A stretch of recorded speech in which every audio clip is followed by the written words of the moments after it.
The prelude to our story begins by showing us a house that experiences a paranormal happening. A lady sits talking to someone on the phone while we observe a door opening. She says she has been having bad dreams and wants to leave. Footprints appear out of nowhere, along with the lights going out. This forces her to investigate the situation. When a box appears in another room, some unknown entity stands behind her as well. At that point, she meets her doom. After that, we are introduced to our protagonist, Ambar, who seems to arrive in the United States illegally. She picks up a job sewing somewhere, and the place she starts living in is the house we got acquainted with at the start. Upon entering that house, she meets its owner, Red. After telling her that she is only the second person living in the building, he wants to know if she has a job that pays in cash. Amber does not disappoint him because she does. He, however, disappoints her by saying he needs 1 month's rent right now. With no other option available to her, she gives the man his money. We come to understand quickly that Red is a self-serving, rather impolite individual. Amber, on the other hand, seems to behave in a well-mannered way. Once she is settled in, she listens to a message from her mom who wants her to come to visit her. This makes her uncomfortable, so she stops listening.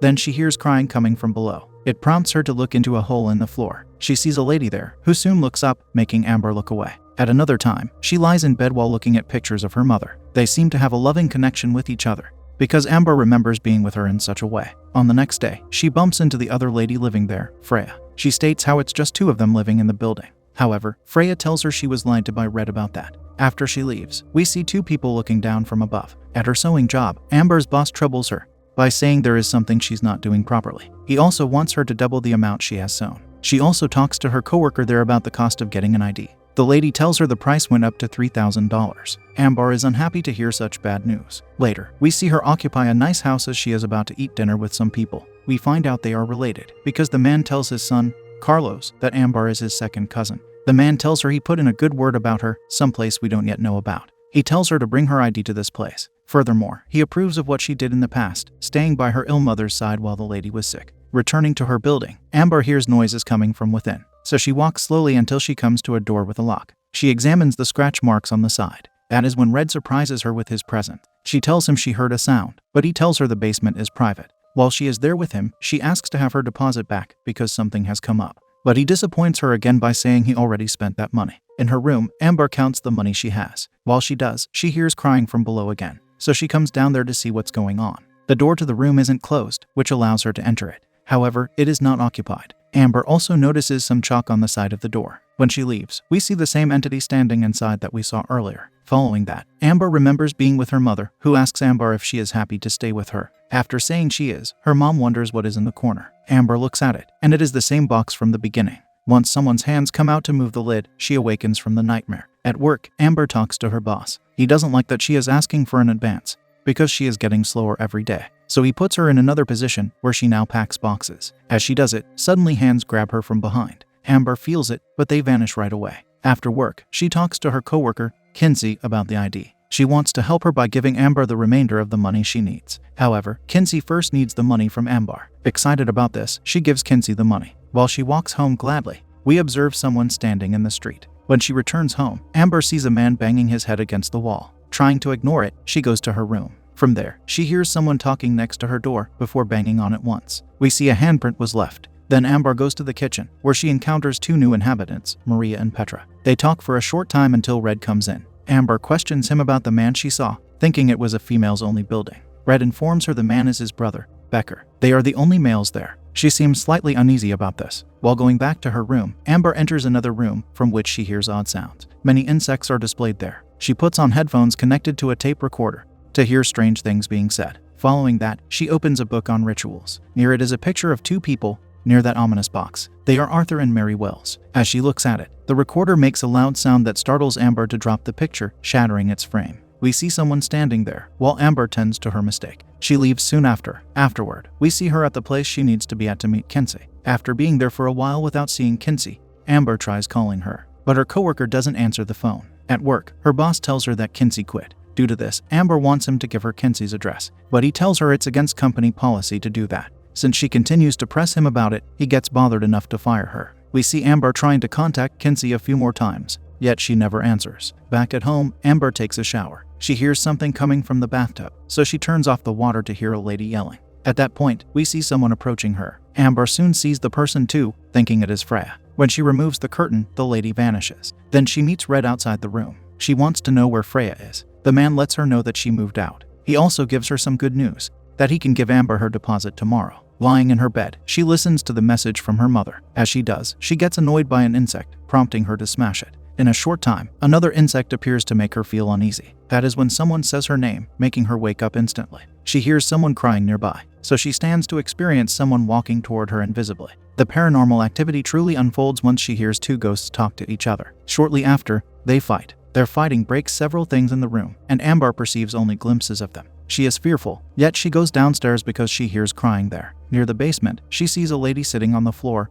crying. The lady says Mary's name. She also says to not listen to Arthur, before getting dragged away. All of this scares Amber to the point where she starts packing her belongings, wanting to leave. She calls her relative, Beto, to pick her up, but he wants her to call the police, because he's out of town. At that moment, she is forced to describe her situation to him. She cannot call them, because she is in the country illegally. Beto tells her he will try to help her soon, just not now. After that, Amber tries to meet Red, yet Becker opens the door. He tells her he will let Red know about her question before Amber leaves. Walking outside without a job or a place to live, Amber does not know what to do now. So she sits somewhere and listens to the same message from her mother. It seems to offer her some sort of comfort in troubling times. Then she occupies a train. Another paranormal happening takes place when the lights flicker, along with the passengers vanishing. One lady soon appears, however. After her comes the ominous box. Once a monster starts exiting from it, Amber awakens in a diner. Soon enough, Red comes to join her. He says he has her deposit, but it's back in her room. She has to go back to the house to retrieve it. This creates somewhat of a problem for her,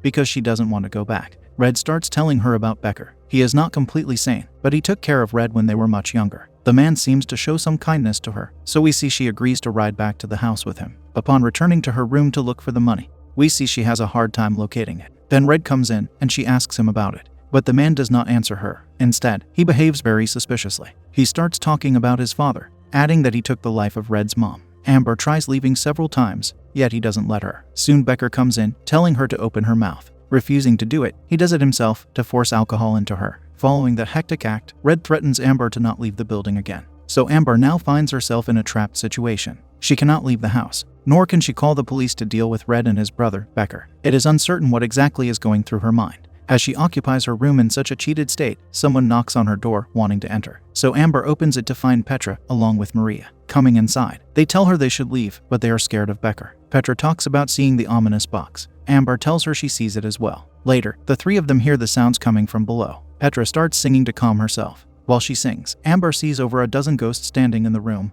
looking at her. When she turns to look at the girls, she notices they have disappeared. Perhaps they are ghosts too. Along with them, the other ghosts have vanished too. But there is one near the doorway. She tells Amber to stay a little longer. At that point, Petra reappears to reach out to her. This causes Amber to wake up. She wakes up to a struggle between the girls and the brothers, who try to take the former away. Amber tries to fight, but Becker pushes her down. During the chaos, someone rings the doorbell to the house. Red opens the door to see a man who is looking for Amber. It is Beto. Red lies to him, stating she isn't there. However, Amber sees her relative from the window. She tries to get his attention by banging on it. Beto sees Amber's coat through the door's opening and mentions it to Red. Then Amber breaks the window, which causes Beto to see her before rushing into the house. He comes to her door, but Becker is there to handle him. It is possible that he took Beto's life. Now Amber is in danger. The brutality of the house owners has become evident to her. There is no guarantee she won't suffer the same fate as those that came before her. While she sits restrained in another room, she asks Red what they will do to them. He is helping his brother by doing this. As he tells her this, he rubs some substance on her. We find out that Becker destroyed their mother,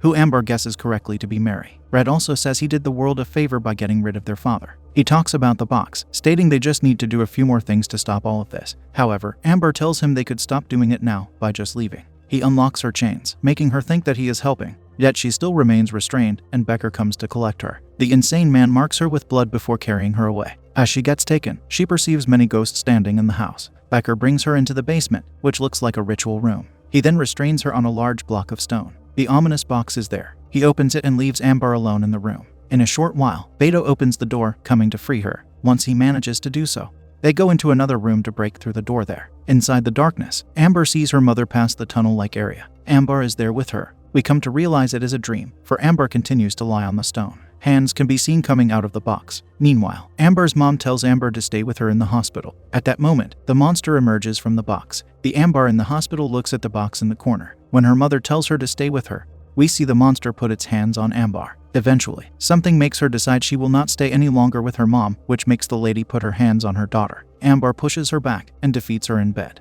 She comes to understand it was not her mother she was dealing with. By doing that, she makes the monster vanish in the ritual room, where Amber is now awake. It goes back into the box, closing the lid behind it. Amber goes to open it to find a skull inside. After closing it, Amber leaves the room. She has proven herself to be stronger than what the box can throw at her. But it isn't over yet because she still hears yelling. To deal with the final enemies, Amber equips herself with a weapon from the wall. While she ascends, something feels strange to Becker. He wants Red to go and check the basement. As the man starts going there, Amber surprises him by entering to attack him. She brings him down easily. Yet now she has to face Becker. She strikes him, but the bigger man doesn't go down. He brings her down instead. Then he breaks her foot. When he is about to finish her, Petra runs into him. This also allows her to run away. Taking the opportunity to do that, he catches her very soon and throws her downstairs to her demise. Afterward, he starts choking Amber. Much to his chagrin, she takes out a piece of the weapon to cut his neck. She follows by slamming him with the weapon. She looks at all those who have lost their lives and notices Red is not among that group. So she places him in the ritual room, where we see the monster eliminate him. After leaving that room, we see her struggle walking with her broken foot. Amber comes to the front door, perhaps wanting to leave, yet notices her foot reverting to normal. Something within her has changed. She doesn't seem to want to leave anymore. Since she offered Red as a sacrifice, she is now likely bound to the box, doomed to serve it for an unknown amount of time.